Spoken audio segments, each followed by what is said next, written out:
Hare Chintayaya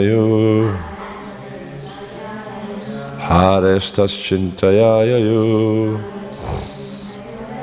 Nripaschadya Daya Satmyam Hare Chintayaya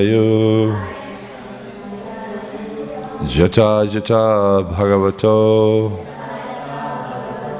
Bhaktya Paramaya Bhidha Nripaschadya Daya Satmyam Hare Chintayaya Jata Jata Bhagavato Bhaktya Paramaya Bhidha Nripaschadya Daya Satmyam Hare Chintayaya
Yata Yata, just as Bhagavata of the Supreme Personality of Godhead,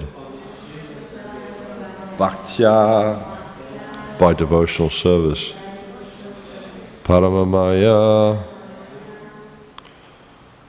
or Paramaya, supreme, Abhidha, incessantly thinking of such activities, Nripa, kings, Chaitya Adhaya, Shishupal, Dantavakra, and others. Satmyam, the same form. Hare, of the Supreme Personality of Godhead. Tachintaya, by constantly thinking of Him. Yayu, returned home back to Godhead. Translation.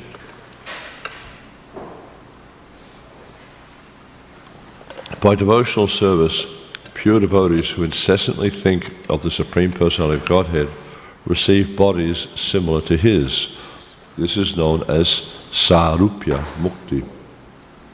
Although Shishupal, Dantavakra and other kings thought of Krishna as an enemy, they also achieved the same result. Responsively, please. By devotional service, pure devotees who incessantly think of the Supreme Personality of Godhead receive bodies similar to His. This is known as Sarupya Mukti. Although Shishupal, Dantavakra and other kings thought of Krishna as an enemy, they also achieved the same result. Now, this kind of sounds a little bit strange, doesn't it? You know, you can serve Krishna as devotee, you'll get Sarupya Mukti. You can be his enemy, you'll get the same thing. But it looks the same. but it's not the same. It's completely different, actually. Because they just, according to Jiva Goswami, they'll get the external appearance, the Sarupya Mukti, but they don't get the rasa. They don't get the relationship. Purport. In the Chaitanya Charitamrita, in connection with Lord Chaitanya's instructions to Sanatana Goswami, it is explained that a devotee should externally execute his routine devotional service in a regular way, but should always inwardly think of the particular mellow in which he is attracted to the service of the Lord. This constant thought of the Lord makes the devotee eligible to return home back to Godhead. As stated in the Bhagavad Gita 4.9, Tyakta deham punarjanma nayatimam eti sojuna. After giving up his body, a devotee does not again receive a material body, but goes back to Godhead and receives a spiritual body resembling those of the Lord's eternal associates whose activities he followed. However the devotee likes to serve the Lord, he may constantly think of the Lord's associates, the cowherd boys, the gopis, the Lord's father and mother, his servants, and the trees, land, animals, plants, and water in the Lord's abode. Just imagine that. You could think of how Krishna is interacting with the water, and then you could take on the form of the water and be able to caress the Lord's body when he's swimming in the Jamuna, for instance. Because of constantly thinking of these features, one acquires a transcendental position. Kings like Shishapal, Dantavakra, Kamsa, Pundraka, Narakasura, and Shalva were all similarly delivered. This is confirmed by Madhvacharya, Pundrake, Narake, Chayava, Shalved, Kamse, Charukmini. Avistas tu Hare Bhaktas, Tad Bhaktya Harim Apere. Pundraka, Narakasura, Shalva and Kamsa were all inimical towards the Supreme Personality of Godhead, but because all these kings constantly thought of him, they achieved the same liberation, Sarupya Mukti. The Jnana Bhakta, the devotee who follows the path of Jnana, also attains the same destination. Even if the enemies of the Lord achieve salvation by constantly thinking about the Lord, what is to be said of pure devotees who always engage in the Lord's service and who think of nothing but the Lord in every activity? So a very wonderful verse, and this is continuing on from the previous verse, where we see that how even though these kings acted inimically towards Krishna, they achieved salvation. And this is because of Krishna's pure nature, that anything that has contact with Krishna becomes purified. Anything or anyone. Doesn't matter what it is, what its nature is. It's just like sometimes the example is given of the sun. The sun has what is called a prophylactic nature. It means that the sun purifies, but itself it doesn't become contaminated. For instance, in India and other countries, you'll find poorer people, they don't have any bathrooms and things like that. So they actually go and pass stool, urine, etc. in a field. And generally in more cultured parts of India, they'll have designated places, whereas you see commonly nowadays they just do it anywhere. But in more cultured parts of India, they have places that are designated where people will pass stool. And even though people are passing stool in these places and urine, the sun actually dries up the place and actually purifies the place after a few days because of its prophylactic nature. But the sun is so powerful that it doesn't become contaminated. Or another example is given, it's just like if you have a large body of, say for instance, if we bathe in a bath, that's got water in it, the water becomes contaminated because it's only a small body of water. But if we were to bathe in a large body of water, such as a lake or a river or the sea, it doesn't become contaminated because of the power or because of the size of that body of water. So in the same way we see with the sun, because it's so powerful that it can dry up these contaminated places and purify these contaminated places, but itself it does not become contaminated. So we see in the same way with Krishna, he's very, very powerful, and even though someone may be sinful, just like we see these examples of Shishupal, Dantavakra, Narakasura and others, they become purified, completely purified by contact with Krishna, because he himself is so powerful and so pure. Now it's really interesting in this verse how the verse is saying that these persons who acted inimically towards Krishna achieved the same goal as those who acted with bhakti. Because it's saying by devotional service, pure devotees who incessantly think about the Supreme Person of God receive bodies similar to his. This is known as Sarupya Mukti. And Shishupal, Dantavakra and other kings thought of Krishna's enemy, they also achieved the same result. So they got Sarupya Mukti, that's true. They got a form similar to that of Krishna. But then we see in the purport, Prabhupada is saying that a devotee should externally execute his routine devotional service in a regular way, but should always inwardly think of the particular mellow in which is he attracted to the service of the Lord. So a few things here is one, this is not for a sadhaka. This is not a sadhaka who's thinking like this. A sadhaka just practices routine devotional service, hearing, chanting, etc. But then as one becomes more and more advanced, then one's, what would you say, their nature, their actual, intrinsic nature becomes more revealed to them. And then they'll start to contemplate exchanges with the Lord. Well, not necessarily exchanges with the Lord, but they'll contemplate more the activities of the Raganuga Bhaktas, the great personalities such as Nanda Maharaj, Yasoda Mai, the Gopis, etc. It's not necessarily that everyone, like we see it's quite a common thing with devotees who are not necessarily so advanced in devotional service. They want to contemplate the pastimes of the Gopis with Krishna. And often you can see that this is due to their conditioning, their contaminated consciousness. They're thinking that this is the highest enjoyment. And yes, in a sense we can understand this is the highest relationship, but it's got nothing to do with mundane sex. Whereas we see people, they'll contemplate these relationship between Krishna and the Gopis, and this is usually driven by this contamination of desire for mundane sex.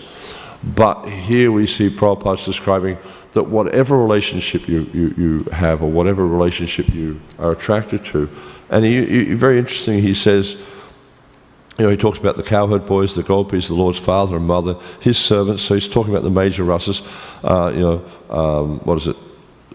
Dasya, Sakya, Vatsalya, Madhurya. But then he also talks about Shanta Ras, how the trees, the land, the animals, the plants and water in the Lord's abode. So he even talks about that, how one can contemplate these relationships with Krishna, and then ultimately as one becomes purified, then you return to the spiritual realm, and one has a relationship with Krishna, in a particular rasa. And this is the point that Jiva Goswami makes when he comments on this verse.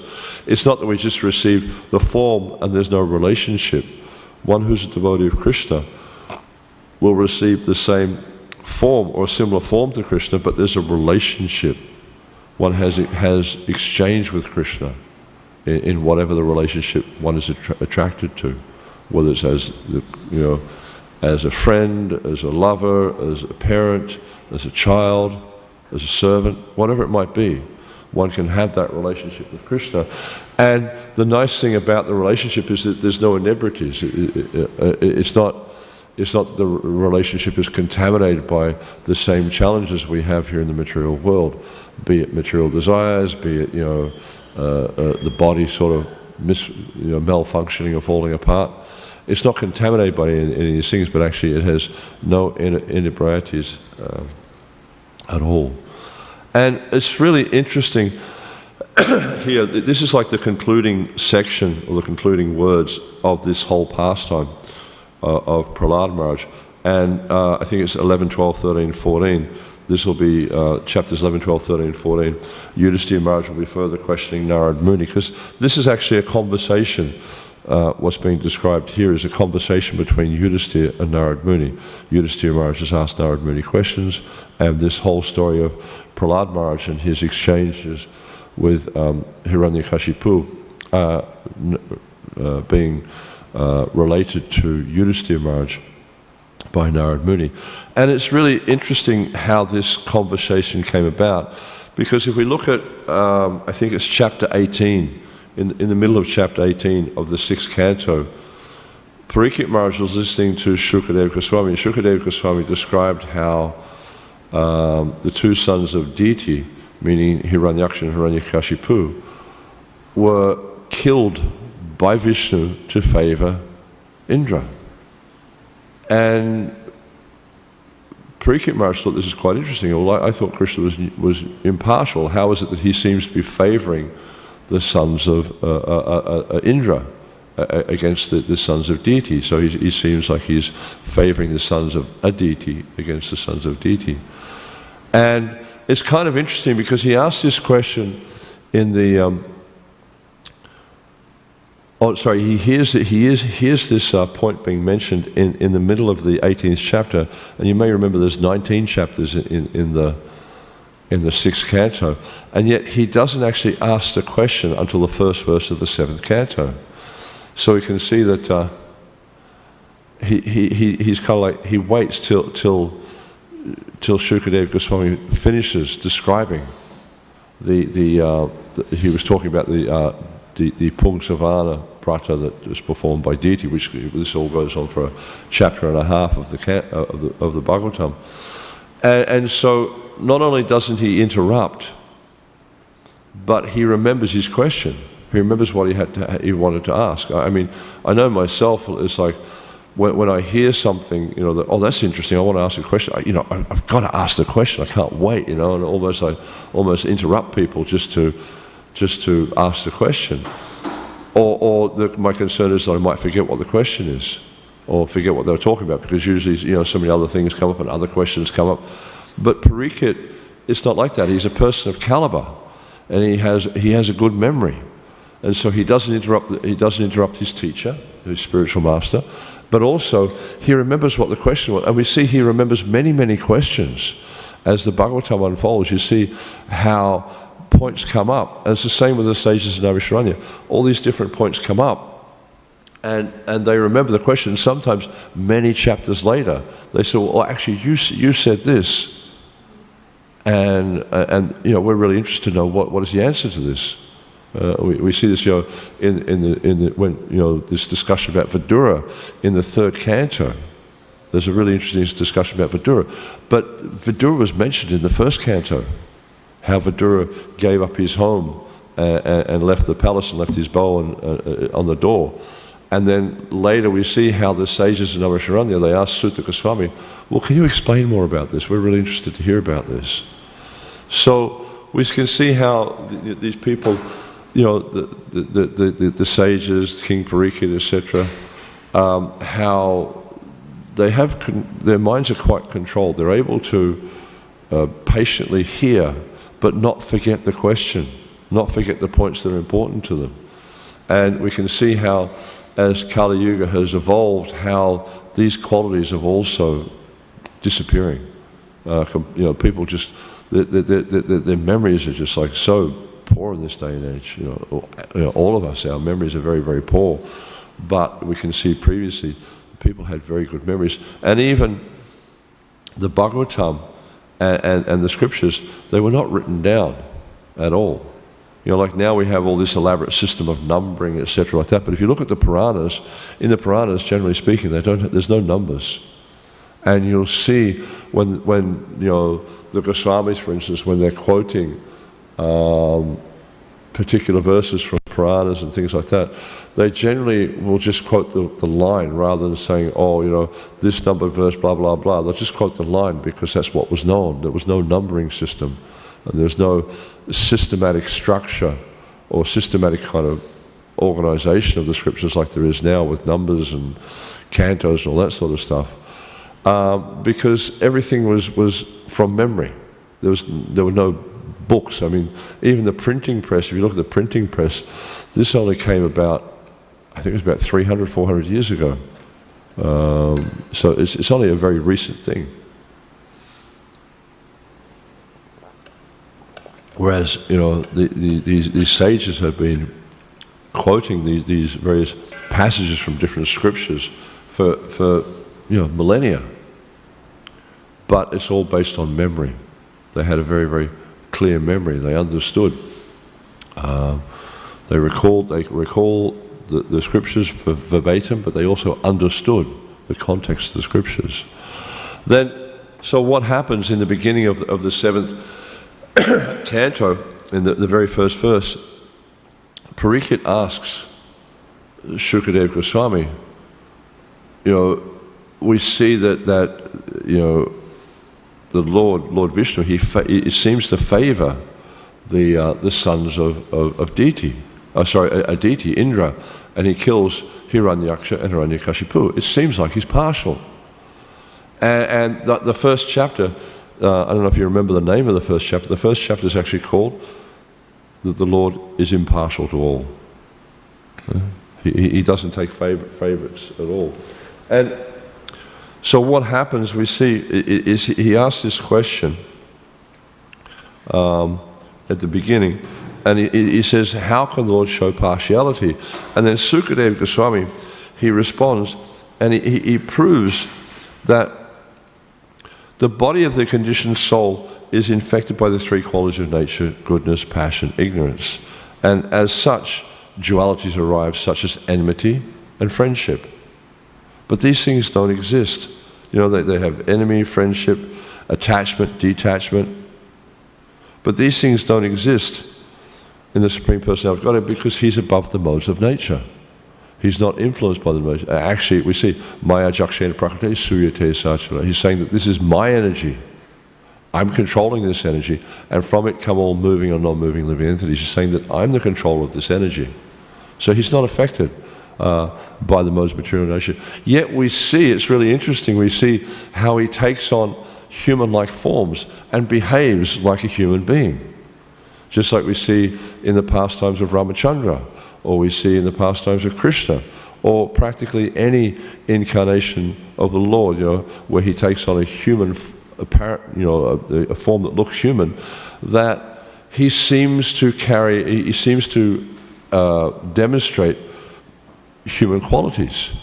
And especially we see in Krishna's pastimes in Braj, his childhood pastimes in Braj, just like we've just celebrated the month of Kartik, and in that month we sing this song Damodarastika. And Damodarastika, the song, it's actually glorifying Krishna's childhood pastimes, and we see how Krishna is behaving just like an ordinary child. And when Mother Yasoda chases him with a stick, what does he do? Can you remember what he does, Sevia? What? He runs away, but then when Mother Yasoda catches him, what does he do? He cries. This is God. Everyone, we see how, the Bhagavatam describes how the sun is shining out of fear of God, the wind is blowing out of fear of God, the rain is falling out of fear of God. Yet when Mother Yasoda is chasing the stick and catches him, going to punish him, he cries. It's quite astounding. And we see, that there's a really beautiful verse in the 8th chapter of the first canto, where Kunti is saying that you cover yourself with this deluding curtain of Maya, and I'm bewildered by your pastimes. I just don't understand. Even though she's a pure unalloyed devotee, she says she doesn't understand these pastimes.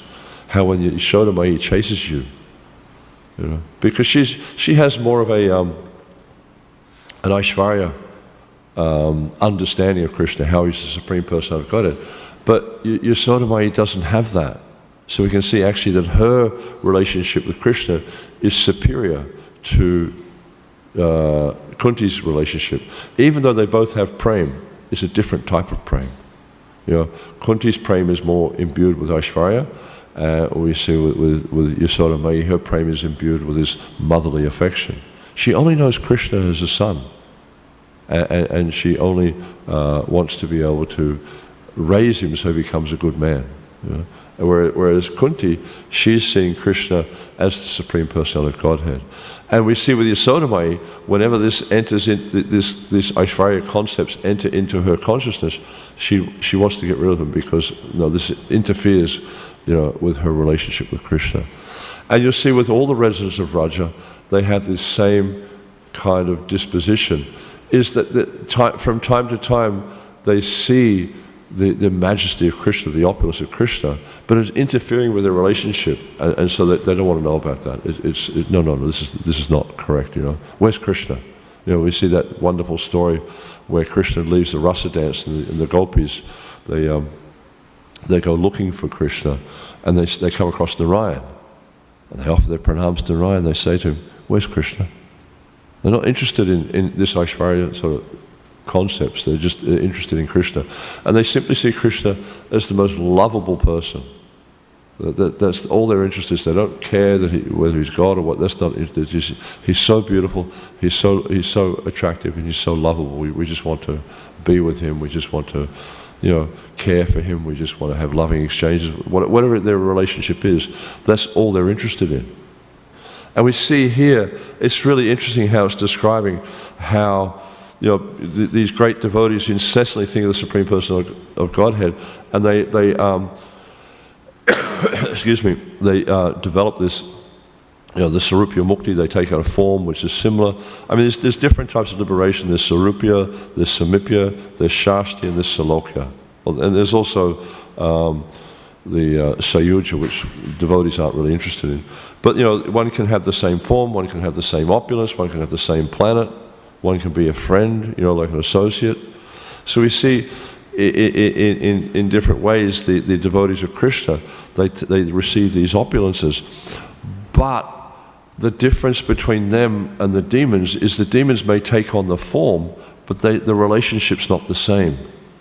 Whereas when devotees, they absorb themselves, in the form, the pastimes, Madhurya Lila, what's that, Guna Rupa Nam Nam, as is described in the Gurvastika.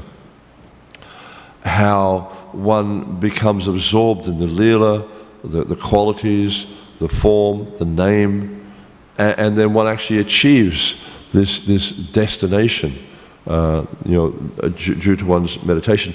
But we see for the devotees, there's this exchange, there's a very intimate exchange, a very loving exchange with the Lord when they achieve perfection.